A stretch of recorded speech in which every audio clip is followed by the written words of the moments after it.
ஓம் சாந்தி. B.K. Surajbhai அவர்களின் தாரணை வகுப்பு, ஜனவரி 11, 2025. இந்த ஆழமான தவத்தினுடைய மாதத்தில் ஒவ்வொரு நாளையும் நினைவார்த்தமாக நாம் ஆக்க வேண்டும்.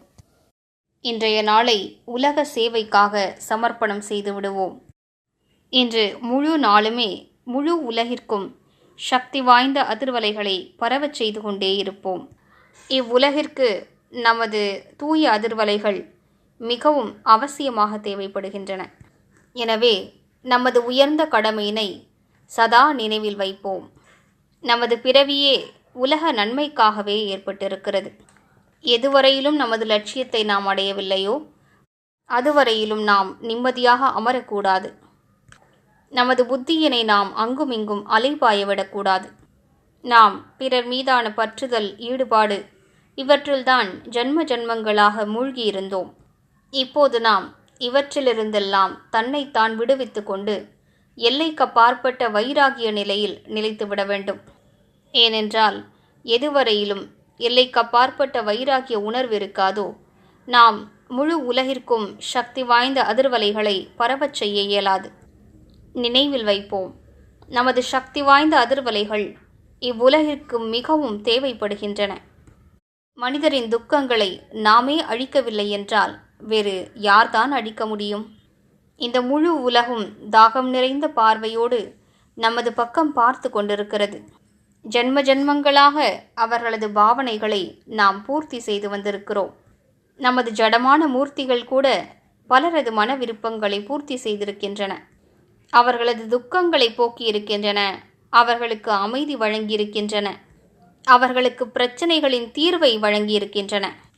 எனவே இப்போது நாம் நடைமுறையில் அனைவருக்கும் சக்திசாலியான அதிர்வலைகளை கொடுத்து அவர்களது பாவனைகளை பூர்த்தி செய்வோம். அவர்களது துக்கங்களை அழிப்போம். எனவே வாருங்கள், இன்றைய நாளை வைராக்கியத்தின் நாளாக கொண்டாடுவோம். அதற்காக நினைவு செய்வோம், இந்த சிருஷ்டி என்ற விளையாட்டு, 84 பிறவிகளின் விளையாட்டு இப்போது முடிவடைகிறது. இப்போது நாம் அனைத்தையும் விட்டுவிட்டு வீட்டிற்கு திரும்பிச் செல்ல வேண்டும். நம் முன்னிலையில் மிக உயர்ந்ததொரு லட்சியம் இருக்கின்றது. நாம் நிறைந்தவர்களாக ஆக வேண்டும். மேலும் முழுமையானவர்களாக ஆகி முழு உலகிற்கும் தூய அதிர்வலைகளை பரவச் செய்ய வேண்டும். எனவே நாம் எங்குமே மாட்டிக்கொள்ளக்கூடாது. முற்றிலும் திடமான எண்ணம் வைப்போம்.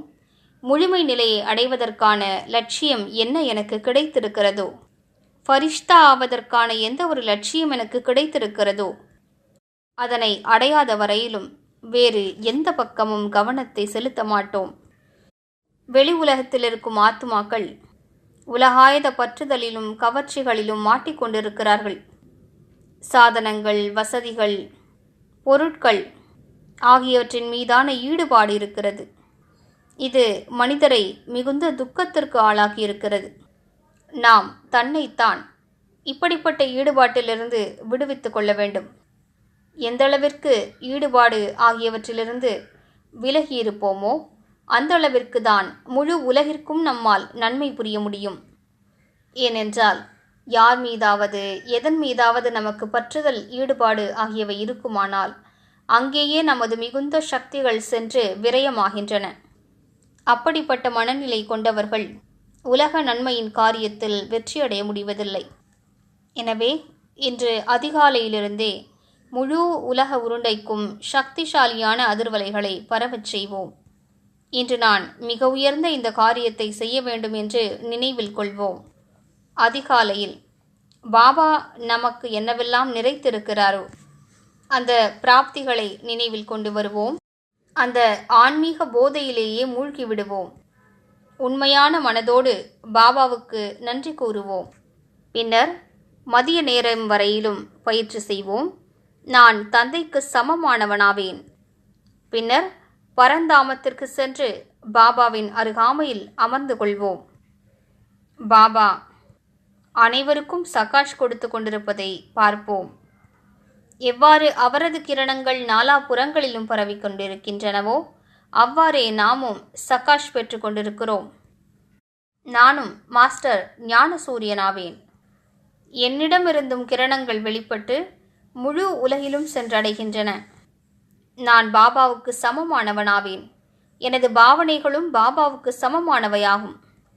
எனது ட்ரஸ்டி என்ற உணர்வு தந்தைக்கு சமமானது. எனது உள்ளுணர்வும் பாபாவுக்கு சமமானது. எனது சமர்ப்பண உணர்வும் பிரம்மா பாபாவை போன்றதாகும். மதியம் வரையிலும் இந்த பயிற்சியின் ஆனந்தத்தை அடைவோம். பிறகு நடுவே கிடைக்கும் நேரத்தை, அதாவது 1 மணியிலிருந்து 4-4:30 மணி வரையிலும், அந்த நேரத்தில் தன்னைத்தான் ஆத்மாவாக காண்போம். ஆத்மாவாகிய நான் இந்த உடலிலிருந்து முற்றிலும் தனிப்பட்டவனாவேன். இந்த உடல் தனிப்பட்டது, நான் தனிப்பட்டவன். பின்னர் அவ்வப்போது பயிற்சி செய்வோம். நான் ஃபரிஷ்தா ஆவேன். மேலும் மாலை நேரத்தில் முழுவதுமாக தன்னைத்தான் ஃபரிஷ்தா சொரூபத்தில் நிலைக்கச் செய்வோம். நான் லைட் ஹவுஸ், ஒயிட் ஹவுஸ் ஃபரிஷ்தா ஆவேன். மேலும் பலவிதமான கட்டிடங்களின் மேலே பறந்து அனைவருக்கும் சகாஷ் கொடுப்போம். பாபாவிடம் கிரணங்களை பெற்றுக்கொண்டு அனைவருக்கும் வழங்குவோம். நான் ஃபரிஷ்தா நகரத்தின் மீது ஆகாயத்தில் பறந்து கொண்டிருக்கிறேன். பாபாவின் கிரணங்கள் என் மீது விழுந்து கீழுள்ள நகரவாசிகள் அனைவர் மீதும் பரவுகின்றன. அனைவரும் துக்கங்களிலிருந்து விடுபடட்டும், அனைவருக்கும் உண்மையான அமைதி கிடைக்கட்டும் என்று வரங்களை வழங்குவோம்.